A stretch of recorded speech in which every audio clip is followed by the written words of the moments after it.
released yesterday, this information. Now it's starting to come out across various news media outlets, and this coming out from the CDC on Eastern equine encephalitis virus. This is linked in the description for you.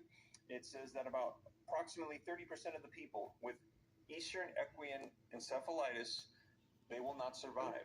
Many of the survivors have ongoing neurological problems. The symptoms of these Eastern equestrian encephalitis can include fever, headache, vomiting, diarrhea, seizures, behavior changes, drowsiness.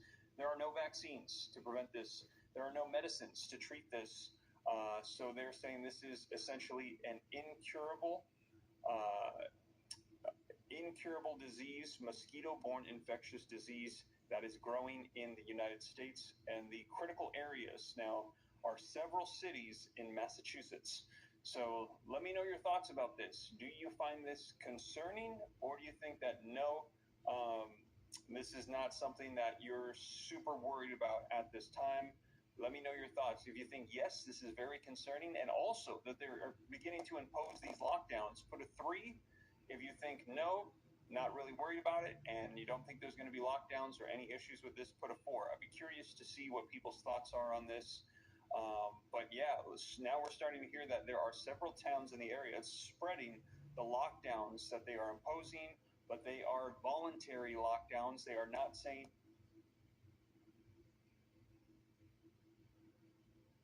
I'm Orlando Brown James from the Cincinnati Bengals. I lost my father to diabetic ketoacidosis, and both my grandma.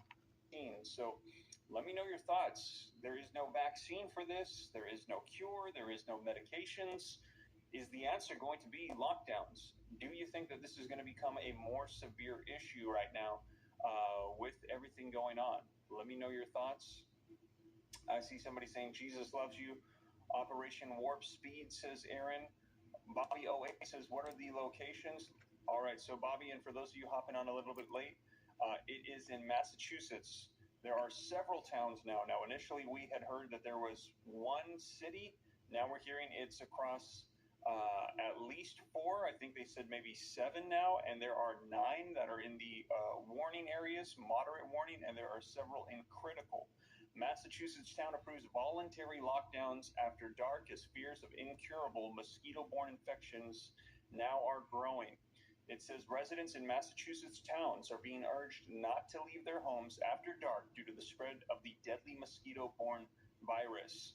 The Board of Health in Oxford, a city of 13,300 people, about 50 miles southwest of Boston, has set an outdoor curfew in hopes that it will reduce the chances of people being bitten by mosquitoes which carry the Eastern equine encephalitis, or triple E.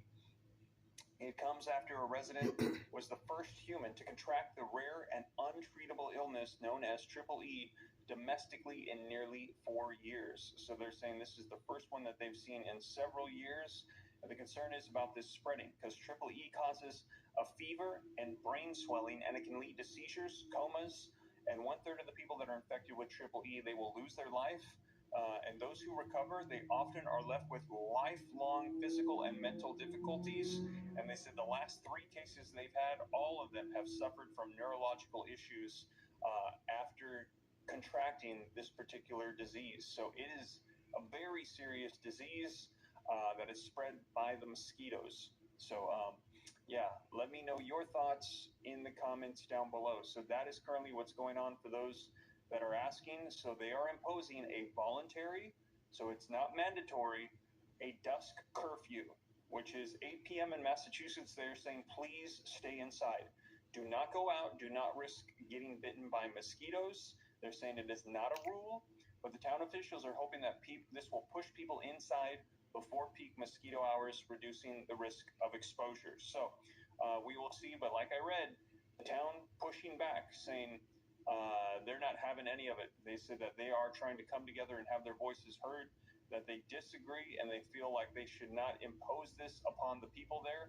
But the public health director, Reich Sterritt, he told people that were there in Oxford, he said, we don't want to see another human case of triple E this year. One is already too many. Even if you do survive, usually there will be severe health impacts, neurological impacts that will mess up the rest of your life. So he's saying, please stay inside. And town officials clarified on Facebook that this evening the Board of Health met for the first time to be updated by the director of the Public Health Service in the town of Oxford, along with 3 bordering communities, were being placed on critical risk for triple E or the Eastern Equestrian Encephalitis. The memorandum clearly states that all private town leagues that can continue to opt to play beyond the DPH recommendations and those jointly adopted by all 4 towns that are in critical status. No one is banning fields, they said, for the use of private leagues, and we have never stated such, but right now there are critical levels that are being raised in various cities around the area, and also they're saying moderate levels of risk are also being raised as well. So again, this is in Massachusetts. We're going to be seeing what unfolds with this. We've also got COVID. We've got Mpox now. That is a public health emergency that has left Africa. It was in the continent of Africa. It is now in Europe. It is now in Asia as well. So Matthew 24. I will make sure that I keep you guys up to date on everything Shalom. so you know exactly what is taking place.